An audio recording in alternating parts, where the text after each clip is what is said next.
Ndakati ndichiverenga ndakatanga kuona mifananidzo mumusoro mangu. Iyoyo mufananidzo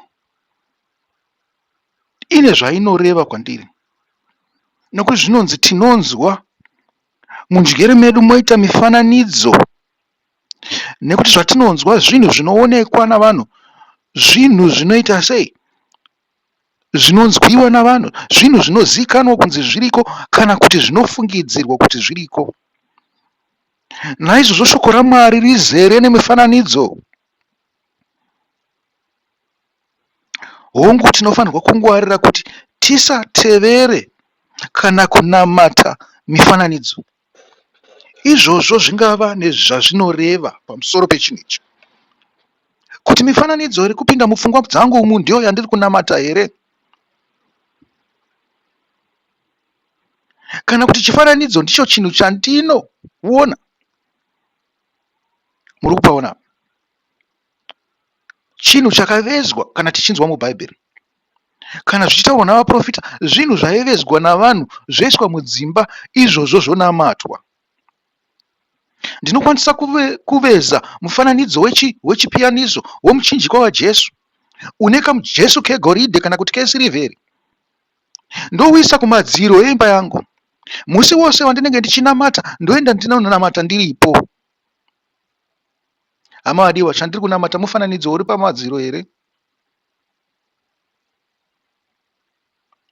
kana kuti pane zvimwewo zvandiri kunamata? Naizvozvo yose mifananidzo yandiri kutaura iyi inofanirwe kungwarirwa. Hatifanirwe kunamata chifananidzo saJesu ari pamuchinjikwa wandakaisa kumadziro, asi ndinofanirwa kunamata ndichifunga zvaanoreva.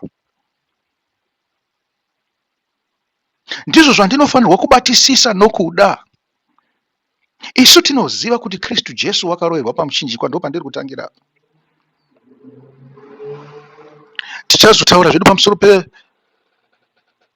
pana Matiyo kana kuti Matthew 28, chapter 28 verse 1 and 2.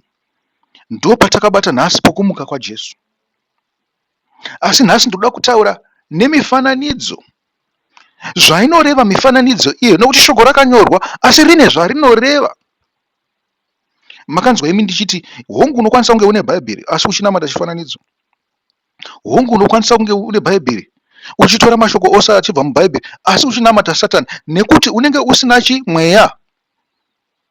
Sakati mweya, iye murayiri wakavimbiswa naIshe wedu Jesu Kristu, anofanirwa kunge aripo paunenge uchiverenga bhaibheri. Vakakomborerwa ivavo vana mweya mutsvene anogara ari pedyo, havaite wokukoka pavanongozarura bhaibheri iro mweya mutsvene anovazarurira shoko iroro. Dai tose takadaro.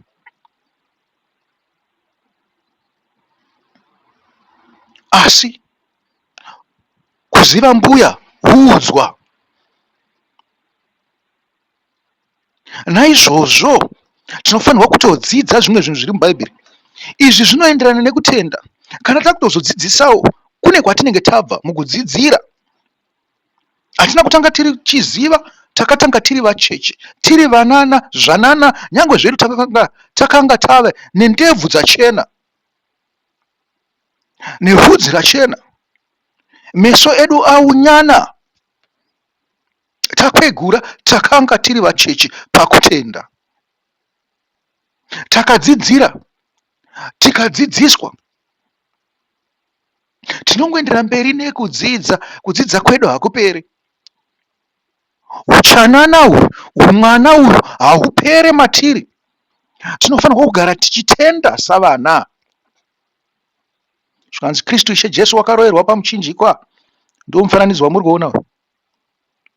Zvikanzi wakafira iwe neni, ndo kutenda kweduku. Wakafira ini, nekuti ndakataura kuti iwe pamwe iwe haufunga kuti akakufira. Akafira ini. Wakafira ini, wakafira pachinzvimbo changu, wakafira kutadza kwangu, wakatakura zvivi zvedu zvose paari kuti tiyananiswe naBaba vedu vari kudenga. madziteteguru enyu avaiziva somusiki, avaiti musika vanhu, kwete kuuchikwa kwamunoita kung'angwa kwaya, handiko kusikwa kwaya. Kuuchikwa nekusikwa zvakasiyana. Kuuchikwa kunoitwa chinhu chinenge chitoripo kare. Kusikwa kunenge kusina kutombovapo nechinhu chakadaro, chisingazivikanwe, chisimo mupfungwa, chozopinda idea mupfungwa, chozogadzirwa kuti chivepo. N'anga dzozouya dzozouchika zvadzo dzichiita nemano adzo euroyi hwadzo, zvinhu zvadzakadzidza kungirozi. Wakatakura zvivi zvedu Ishe Jesu, akatakura zvivi zvangu zvose paari kuti ndiyananiswe nababa vangu vari kudenga, iye Mwari samasimba musiki. Asi paakafa haana kugara mubwiro zvachose. Tinoziva kuti wakamuka, zvikanzi wakafa mazuva 3 achipera wakamuka. Musakanganisike zvenyu pamusoro pemazuva 3. Vanofamba neni vachidzidza kubva pandiriwo vanoziva kuti mazuva aya anoverengwa sei. Ndakavaudza kuti munozviwana papi. Ishe Jesu ndiye dangwe pakumuka kwavakafa, kuti isu tigovawo saiye. Naizvozvo isusu tinofanirwa kumuka kubva kuvakafa. Zvino kana tichimuka kubva kuvakafa, zvinotoreva kuti isuwo takatofawo pamwe chete naye, takatopindawo mubwiro pamwe chete naye, tikamuka naye.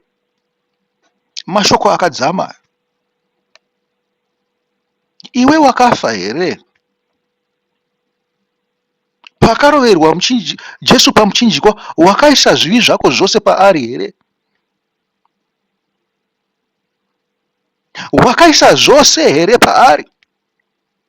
Tikati wakangoisa zvivi chete, handizvo.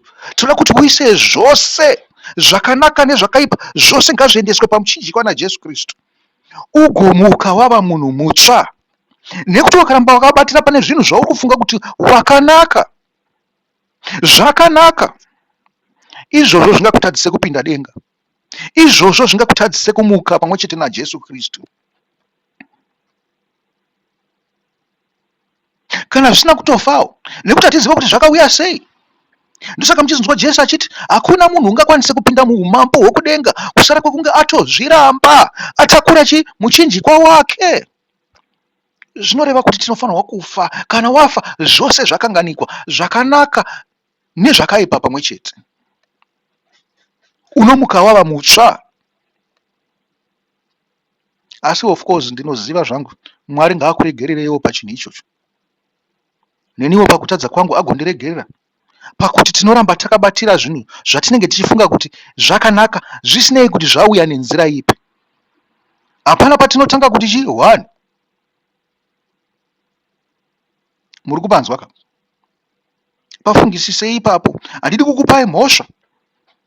Mwari ngaatiregererewo ipapo. Asi pakumuka naye apo, zvino kana takamuka tine zvimwe zvinhu zvatakabatira, tinozova saiye sei? Tinozova vatsva sei? Nekuti kana tatomuka kubva kuvakafa, tatovita sevacheche, semwana achangozvarwa.